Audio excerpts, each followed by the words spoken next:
An abuser comes along and says this person doesn't love themselves very much because probably every day someone tells them, why are you wearing that? Why you look like that? Why'd you do your hair like that? You ain't cute. You ain't all that. You can't sing. Your art's not that fine. Like you should do something about that. Everybody has a judgment. So now this person meets this abuser, and this abuser finds these cracks, and this abuser slithers in under the armor. And they begin to dismantle this person piece by piece, bit by bit, breaking them down to their smallest molecule. And next thing you know, we have larger, harsher abuses happening. Verbal, emotional, sexual, financial, digital, stalking, and we're all aware of physical abuse. See, we're all aware of the abuses that show signs. I've had my lip busted. I've had my nose busted. I bled all over my newborn baby when his father beat me with my son in my hands. I have been beaten since the day I was born. You see, that's why y'all can't hurt me. That's why your little petitions don't hurt me. If my mother couldn't kill me, what do you think you can do to me? And she tried. And she tried. My mother tried to kill me since the day I was born. You call me a whore, so what? My mother was the first person to call me a whore. You can't hurt me. You're not saying anything to me I haven't heard already. But say it to somebody else who's not as strong as I am. Because see, you don't think about what happens to that person after you judge them, after you break them down just a little bit more today. You don't think about when that person leaves this room, who they're gonna run into after you've just made them feel bad about themselves. It might be a pimp. It might be a beater. It might be somebody who wants to hurt somebody else because they're hurt. And then that person becomes a victim again and again and again, and it's perpetual. And it didn't start with you, though. See, it started earlier. It started in those formative years. Between birth and 5, we learn certain things. We learn alphabet, numbers, shapes, colors. We learn to maybe tie our shoelaces or go to the bathroom by ourselves. We become big kids. During this time, 85% of who you're going to be, your personality, during this time, 85% of who you're going to be begins to form. 90% of your brain forms between birth and 5. This is when most people learn abuse. But you see, you think that it's being punched in the face. You think that it's being thrown down a flight of stairs. You think that it's bloody and that there's bruises involved. You think that abuse looks a certain way. But between the age of 0 and 5, someone taught you something that you will carry with you the rest of your life. Someone said something about you, and it hurt you. It could have just been another kid. It might have been an adult. Maybe you weren't as pretty as your sister, as smart as your cousins. Maybe you just couldn't run as fast as your brother. But someone planted a seed of doubt in your mind, and you didn't think it was abuse.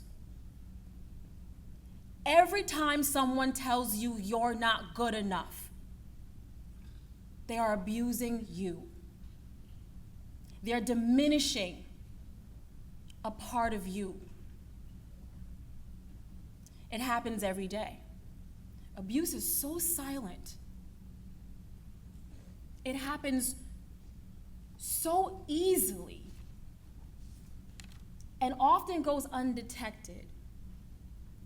And that external rhetoric then becomes an internal rhetoric, and you say to yourself, well, maybe my hair is too nappy. I got bad hair.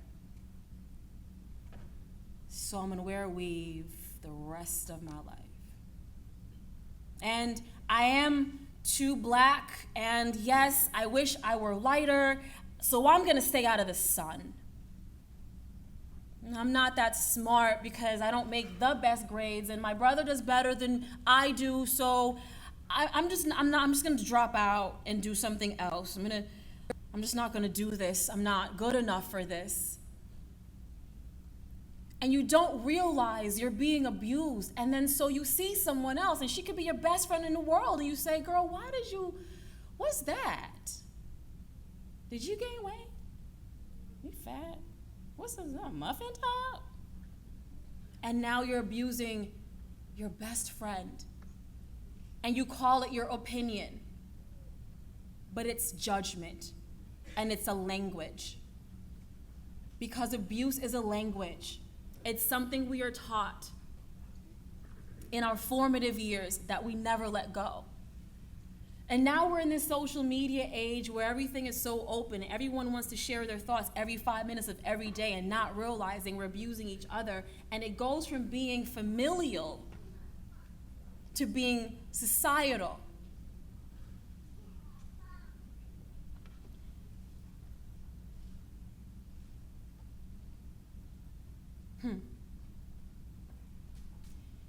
Judgment, secrets. Shame. Someone taught you all of these things. The thing about me is that it's not what I've said that makes you so angry. It's the idea that I have a voice at all. And I ask people, what would you do if you had this freedom? What would you do if you could feel this free? To say what you felt. Not just some opinion that's going to tear somebody down, but really say how you feel, how life, how society has made you feel. What if you were this free? What would you say about what someone has said to you, done to you, how they have hurt you, how they have told you you're not good enough? What would you say if you were up here instead of me? Don't be mad at me. Because I get to say how I feel about what I've seen and what I've been through and what I've done. I'm not telling a story that hasn't been told before. Ain't a thing new under the sun. And I made that rhyme. Bars. Bars, bitch, bars.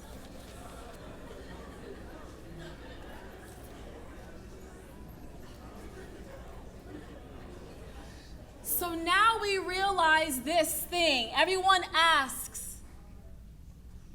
We find ourselves in abusive situations sometimes, and I'm going to give you an example of something so simple. If you know anything about me, I've been beaten a lot, okay? My mother taught me that abuse was okay. She was the first one to draw blood from my face. My mother was the first one to sprain my neck. My mother was the first one to throw me down a flight of stairs. When I was kidnapped and raped at 13 years old from the local mall and I came home 3 days later after running away from my kidnapper, my mother beat me into the ground without ever asking me, what happened to you? And that's the thing, is you're all running around judging people and no one is asking the question, what has happened to you? What if someone asked you, instead of judging you, what has happened to you?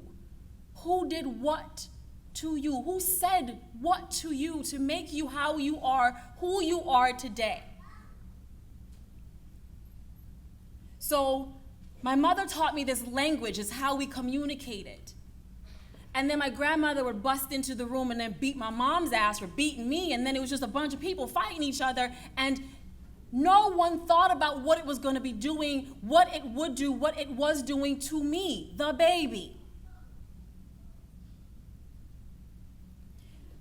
So when I got my first boyfriend in high school and he slapped me at the bus stop, there was nothing wrong with that. That was my language. He was speaking my language. I found someone who spoke my language. Nice to meet you, sir.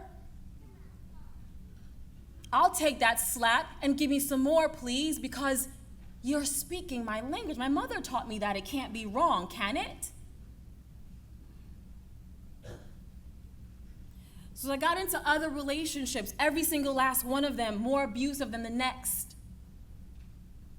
When my son's father punched me in my kidneys and shut all my organs down, and I needed CPR and I cracked a rib and the ambulance had to come and they asked me what happened, and he looked at me and I looked at them and I said, I fell down the stairs.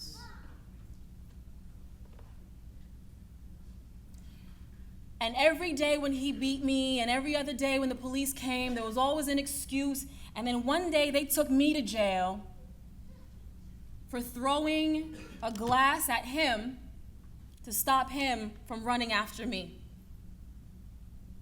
My abuser stayed home in the comfort of his recliner, and I spent the night in jail for throwing a glass, trying to create a barrier of glass around me so he couldn't pass it, so he couldn't hit me again. There was a gun in the house, and I swore the next time I would kill him.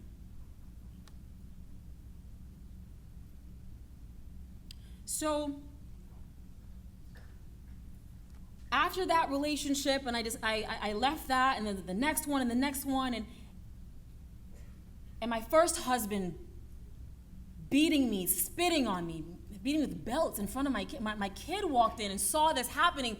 It had been 30-something years of my life now.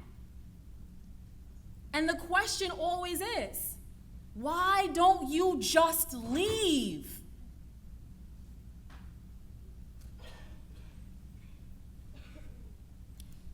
As I began talking about this more, and being at California State University, Dominguez Hills, especially over the last couple of years, speaking to a biology class there full of students that will be going on to being social workers and whatnot, I heard myself say something one day, and I scribbled it down in this notebook I keep, and I said, it's a language.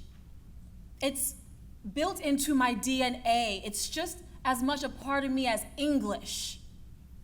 It's how I speak, it's how I communicate, it's how people communicate with me, it's how we find each other.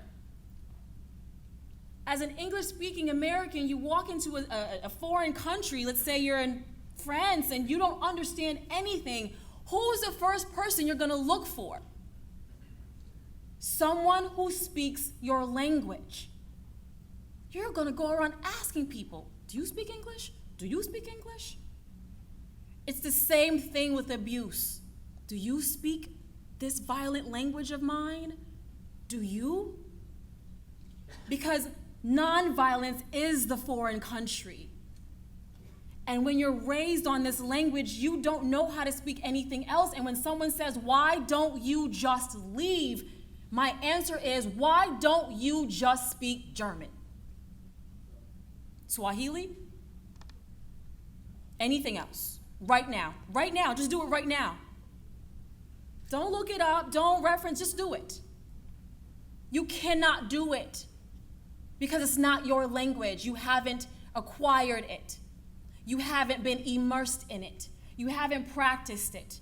You haven't used it. You haven't created a life around it. And that's what abuse is. I began to study how people learn languages. First languages, second languages, L1s and L2s, and how the brain studies new things, new languages, how we break down new languages, how we integrate it into our lives, how we apply it, how we modify, how we correct. I began studying how we study language, how we teach it and how we study it, and I saw some correlations that made me feel so much better, because then when I'm talking to people about abuse, I can say, this is a language and this is why you can't just change it.